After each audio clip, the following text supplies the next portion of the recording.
Hello, ladies and gentlemen, and welcome to the Judge Chat Yu-Gi-Oh podcast. I'm here with my buddy Jay. He also goes by SPD Network, or is it Speed Network? Whatever. What do you prefer? I just do SPD Network. I have yet to figure out what the acronym stands for. I figured it was just Speed because you do a lot of Speed duel content on your channel. But anyway, I digress. So today, I just want to talk about YCS Vegas. It was a 3v3 YCS, and I just want to talk about what happened, the decks that won, the decks that did well, the decks that were surprising to me. So let's start off with, we were talking about this a little bit before. The winning team was not one, not two, but three Cash tier lists. Now, my first question is, are you surprised that Cash Tira went all the way to the top? I'm not surprised it went all the way to the top, but I am surprised it was three lists that won the whole thing. Automatically, no, because it was going to be the deck that everyone was out to play. It was going to be the one everyone wanted, and it was going to have the most representation until probably, 2-3 weeks from now, when the ban list and everything kind of clears off and we kind of see where we're at. Yeah, that's fair. And, you know, one of the things that I thought of, and this kind of gets a little bit ahead of ourselves, but I'll bring it up now, is unlike, things like Ishizu Tearlaments and Drytron and, the previous decks that have been Tier 0, or people have been calling Tier 0 unfair, whatever, Cash Tier doesn't really have an easy, searchable kind of out. Tearlaments, you would just make a Bistoler, and sometimes that would win the game. But Cash Tier, there's not really an easy way to out it. Just one card you throw in your extra deck and you're good. It's really things that you have to draw, like Lancia and Chaos Hunter. It's not even just the whole drawing, too. It's the fact that we have cards, pretty much floodgates, like, what's the stupid cards? Sales Ban or something, where you can call a card's name and pretty much you can't use it for the whole turn. So if you call Nib, your opponent can't Nib you. Yep. So if they smell that you're playing Nib, Lava Golem, Sphere, they can lock your back row if they think that you're playing, Book of Eclipse? Swords of Caecilian Light. And I believe that's what happened against the one of the branded Despia players who was in the finals match. Was the Cash Tier player went first, locked out 3 of his spell and trap zones, and then in his standby phase or something, he locked out the remaining 2. And it's like, well, what is branded Despia really supposed to do if they can't activate a branded fusion or a branded in red or any kind of spell to fuse? And it's just like, well, this is kind of just over. You almost have to rely on Fall of Albaz, the Super Poly. Yeah, if they don't just banish it with Cash Tier Fenrir or something. Right. I will say I was very surprised at how strong the deck looked. I don't know if you were watching any of the matches, but I did watch a good bit of the finals match, and it was brutal. It kind of, what I saw pretty much shows the power creep that Konami has let kind of get out of hand this coming few years. It's gone from, we went from a Tier 0 format that was utter chaos to now let's make it where if I lock all your zones, you can't play Yu-Gi-Oh! And that's pretty much where we're going with this. Yeah, it was. It's definitely a thing. I think people are gonna have to come up with some interesting things. I've already seen people theory crafting, searching Lancia, the artifact Dagda, and then either popping it with something like a Break Sword and Phantom Knights, or finding a way to pop it in your back row so you can just Lancia them during their turn. Well, don't we get one of the artifacts card, the Trap in the Trap Tricks deck? Yeah, we are getting Artifact Sanctum and Artifact Moraltech. We're not getting a reprint for Lancia, unfortunately, but it's not that expensive a card. It's like $1. Well, plus we have Maze of Memory coming out, so it could be a reprint in that. Yes, it very well could be. Because we know nothing about that set. Yeah, we really don't. All we know, I believe, is Gate Guardian support and reprint for Baron de Fleur and Guardian Chimera, which, albeit great reprints, definitely cards that need a reprint. Fairy Dragon. Yes, AFD is probably going to be in there. Oh no, it has to be because it becomes legal again in March, so it pretty much has to be. Yeah, the day after it comes out. Yep.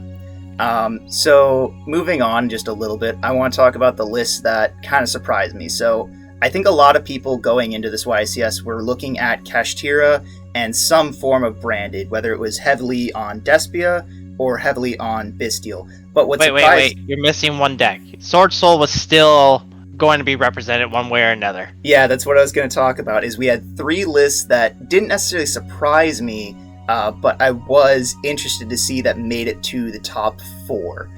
So there was one Tenyi Sword Soul list, there was one Labyrinth list, and then there was one Live Twin Sprite list. And Wasn't there a Sprite Runic list? Because I know Sprites are starting to rely on Runic.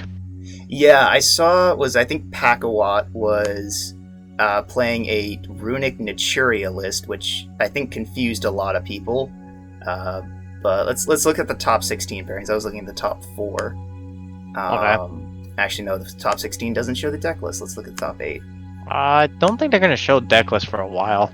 Top 8 does. There was in top 8. It was several Kashtira, several branded Despia, as we kind of figured there would be.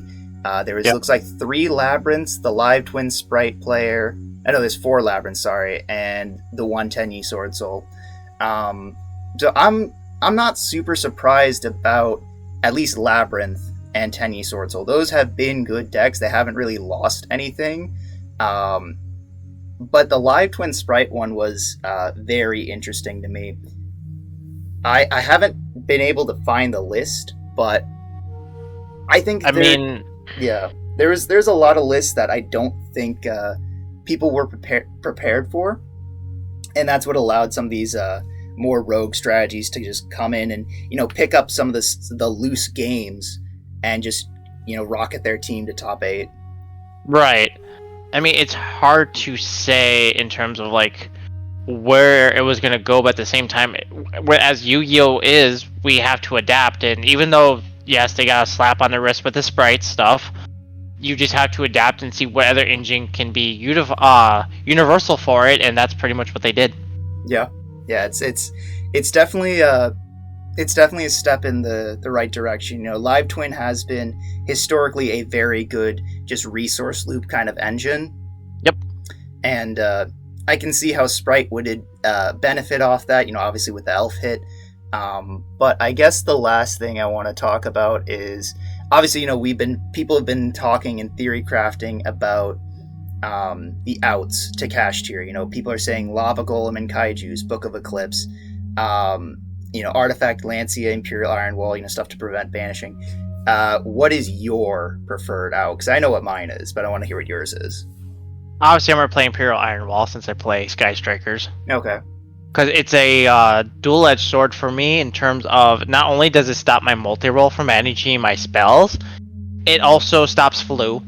So if I'm looking at a general purpose, I want to use a card that doesn't only just hit one deck, but benefits me as well as hits other decks. So like flu.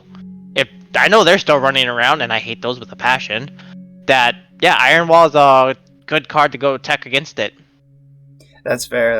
I think my preferred out, it depends on what deck you're running, because obviously Kashtira doesn't care so much about their normal summon, and there's a lot of decks that don't, so a lot of people are running Lava Golem, but I keep telling people Kaijus are the way to go, because even if your opponent has locked out all of your monster zones, you can still summon a Kaiju to your opponent's zones. It does not require you to be able to summon. A Kaiju can be really a hit or miss, because if they do it right and they put in an extra monster zone, and then they fill up their monster zone, your Kaiju will not be able to do anything. Yeah, but I guess that's the nice thing, is unless they have just the no matter what you are losing kind of hand, normally they're gonna have a zone you can summon the Kaiju to. Yep. And that's the other thing is Sky Strikers have a searchable Kaiju too. That is true. Sky Strikers did get a searchable Kaiju, and I'm surprised that people aren't respecting Sky Strikers as much. I've seen what you can do with it, obviously, and Sky Strikers has just been historically a very strong control resource advantage kind of deck. But it's interesting that you mentioned Fluanderies. Now, I was 100% convinced we were not going to see Fluanderies in the top cut, and we didn't. But when I've seen the list for Fluanderies, I am just flabbergasted. They have switched from the wind barrier statue to the water barrier statue. which Which I makes think no is sense just to me. it's completely wrong. Basically, what they're doing is they're trying to small world bridge into the water statue and then summon it off of M-Pen when you had a better floodgate that's searchable. I think people just completely forgot that Scary Sea is a card. And Scary Sea is a card that completely stops Kashtira. Because you can search it off of M-Pen, and you just activate it, negate and destroy their summon, and then they can only normal summon for the rest of the turn. Well, it's not even just that. Also, it's the fact that I feel like Flu has just become more of a stun slash. They took up what True Draco was doing, becoming a straight up stun deck. They'll do anything to stop you from playing. Yep, and I've also noticed there's been a not necessarily an aversion, but just people aren't playing the generic floodgates that we're used to. Goes and match, Rivalry of Warlords. Tikaboo's a bit, it doesn't really matter because they can actually play. Kashtira can actually play under Tikaboo relatively easily. I believe Unicorn's a win. Fenrir's an Earth. A Rise Heart is a Fire. Kashtira Tear Laments is a Water, and all of the extract monsters are Dark. So it would be you'd have to pick between a Macrocosmos and Zone Locking, but still they can play under it quite easily. And you gotta look at how Konami crafted the deck. They probably had input going, okay, we still have these floating around. We need to make a deck that can kind of sidestep them a little bit, because power creep is a thing. I play Digimon. I've seen that power creep left and right, to the point of where Konami is trying to step the game up to the point of where certain older floodgates might not become relevant right now. And I think we're in that format where a lot of it doesn't matter now. And then give it a couple more months, and next thing you know, Goes and Match and all that will matter again. Yeah, and the Labyrinth, or the Floodgate deck for this format, which is Labyrinth, the list that I've seen, they're only running one apiece of Goes and Match and Rivalry and opting for 3 skill drain, which I guess is, fine. I guess negating Shangri-Ira doesn't turn off its zone locking, because it says while this card is face up on field, I believe. I think so. I have to re-look at that card. Yeah, but I believe I am very confused as to why people have stepped away from Floodgates now that I think about it. I can totally understand that a lot of the decks like Branded Bestial and Sprite don't want to play Floodgates. They want gas in their hands. But I think a lot of the control decks that would be in the format, like Kashtira, or coming up with a structure deck, there's a lot of people looking at Trap Tricks. Floodgates aren't they're not bad. They haven't gotten any worse. I think it's just people don't want to play them. That's where we're back at the beginning again, is give it a couple months, give it probably April. Next thing I know, Floodgates will be back in the game like it's nothing. They leave, they take their little vacation, and they'll come right back. Yeah, and I guess the last thing I want to say about Floodgates is it just comes back to Artifact Scythe being banned. I don't know. I can totally understand it's a future-proofing hit, but I also question, we just have probably one of the strongest combinations of extra deck cards released for an archetype, and we've just gotten rid of the last extra deck summon lock. Oh yeah, we do have the Dogmatic ritual that just came out that could literally banish your whole extra deck, so there is that, but that takes some time to set up. Yeah, also, rituals historically have not been the best. I mean, Drytron stands, be damned. Rituals are not the best summon mechanic in the game. No. But at the same time, when it comes down to TCG versus OCG, I feel like Konami has a better grip on how they want the game to go. TCG, it's all about selling product. That is true. Let's future-proof something just so we can make sure we can get the money. Instead of realizing, hey, maybe we should do some hits. I mean, they could have hit Fenrir early. I mean, it would not have hurt their sales at all. People would have still played the deck. They would have altered it in a way, but Kashtira would still been playable. Yeah, I mean, in my opinion, I haven't played too much Kashtira. I've been more using it as engines in other decks. Triple Fenrir with maybe one one unicorn or one whatever. But it seems like unicorn has really become the standout card of the standalone Kashtira deck, where you activate Unicorn, you grab Theosis. Theosis effect can summon out the Fenrir, so limiting Fenrir wouldn't be a bad hit, it would just be a consistency hit. Yeah, which at the point it kind of helps, but like I said, we're still kind of early. Plus, we don't know what Maze of Memory might bring. Granted, I doubt that's going to change anything with the meta. Yeah, I have some hopes for Maze of Memories, but when it comes to hopes for Maze of Memories, it's just reprints, and that's something we could talk about later, because I believe we have the Trap Trick Structure deck releasing later this week. Oh, it is this week, 2/22. Yep, so it is releasing this week, and then I believe Maze of Memories releases March 10th. Yeah, March 10th or March 9th, I was going to say. So we have products coming out. A new structure deck, which I'm actually excited for. I'm relatively excited for the Trap Trick structure deck. But Maze of Memories is going to need to be a pretty spot-on reprint set for the TCG. But we'll see when that happens. This is taking over a lot of our products that we were supposed to get. Like, I don't think we're supposed to get a tin this year, as far as I've heard. No, I believe I've heard from not necessarily distributors, but people who are in contact with distributors, that there are no orders for this year's tins. So it's not like, basically nobody has been informed that there will be a tin-like product released this year. So here's my question to you: is with that knowledge of, okay, our reprints might be a little too harder to get. This could be why they're bringing back unlimited printing, like Power of Elements. Yep. How do you think the meta will shape if people don't really have access to certain cards, or I guess the ban list really is a hit and miss because Konami doesn't always put out a ban list in 3 months, or some things can happen to where the ban list doesn't really do much of anything. Yeah, I think so. I've made a video about this before on my channel. I doubt you've seen it, but I am really hopeful that they're going to move away from, or they're going to try again with things like Ghosts from the Past, obviously, but also Hidden Arsenal. The Hidden Arsenal Chapter 1, Chapter 1 means they were thinking about doing more of those same products.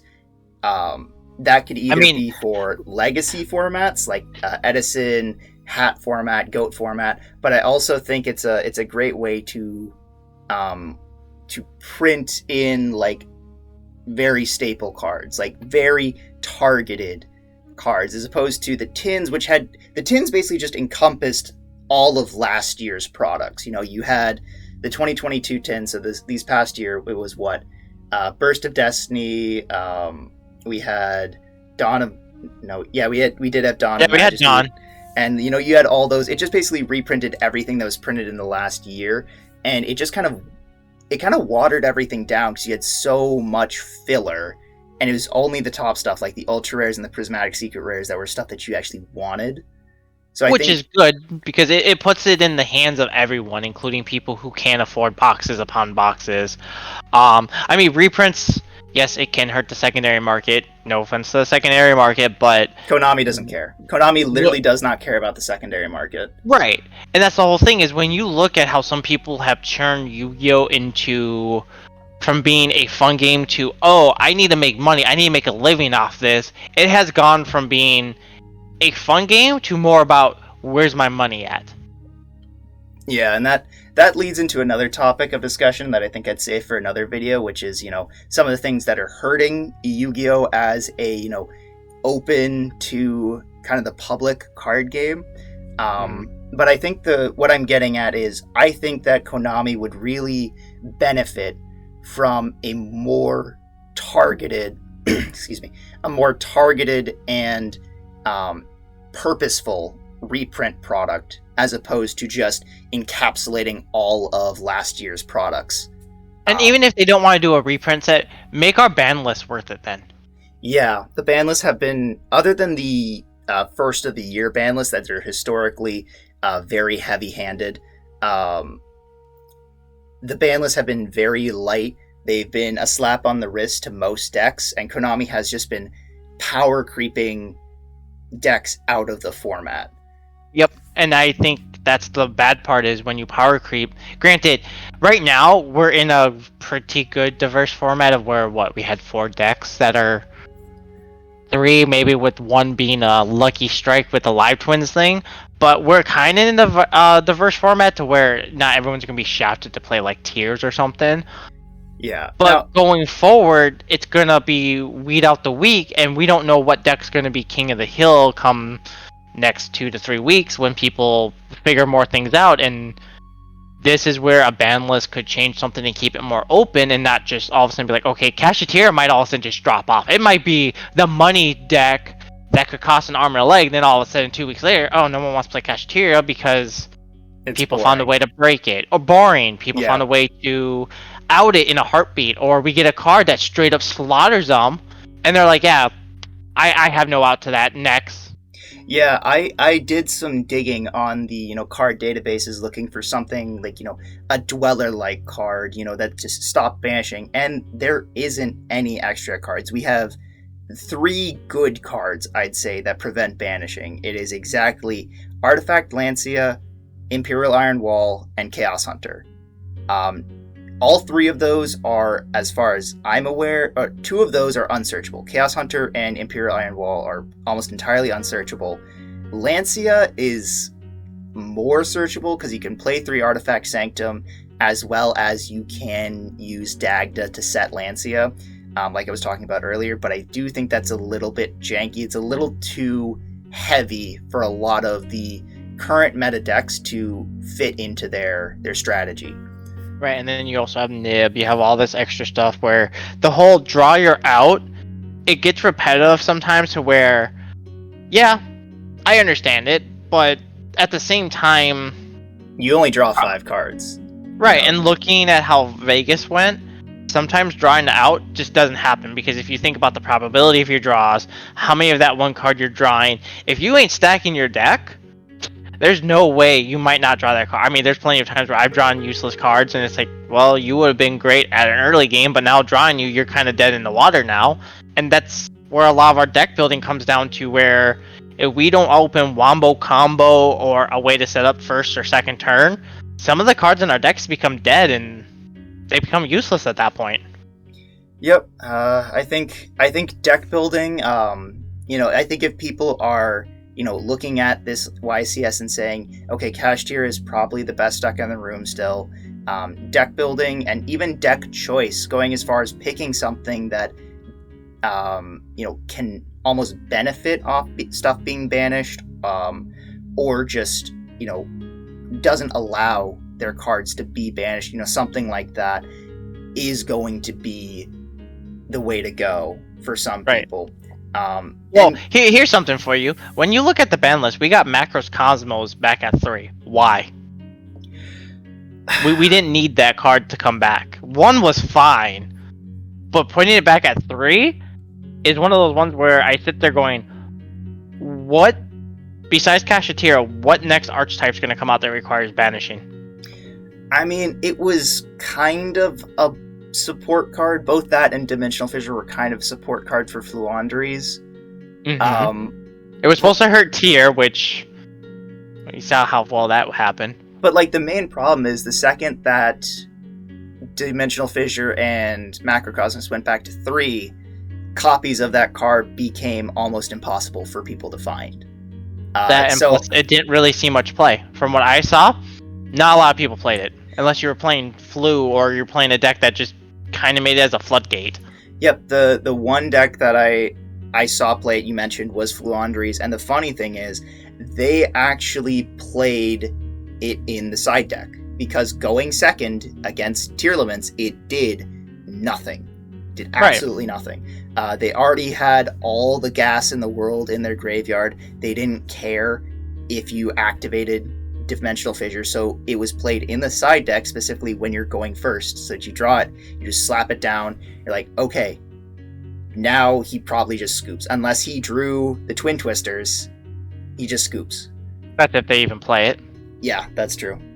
Because I've noticed a lot of deck building has gone away from spell and trap destruction, and they either side a card or two, or they have nothing, or they rely on monster effects to pop things. And Yep, I'm not gonna lie. I've gotten, I think it wasn't this past week, but it was, I think the week before. I lost a game to a main decked Feather Duster, and I was like, really? Really? That wasn't me, was it? No, I don't think it was you. I think it was, another person at the locals. Because this was when you were playing your Fluffles, right? I believe so. Okay. But yeah, I lost to a main deck Feather Duster, and I was just like, really? Main deck Feather Duster. I guess Feather Duster. It's a one of that does a lot more damage. It does. But yeah, I think that the direction of deck building has it's a very uncharted territory right now, where people need to figure out what they're going to be doing to combat this very oppressive threat. Because this is a control floodgate. I almost want to call it a stun deck. Kashtira is almost more of a stun deck that we haven't seen before. There have been cards that lock out zones. The one that always comes to mind is X-Code Talker, the green one that will lock out a zone when a monster summoned to a link point.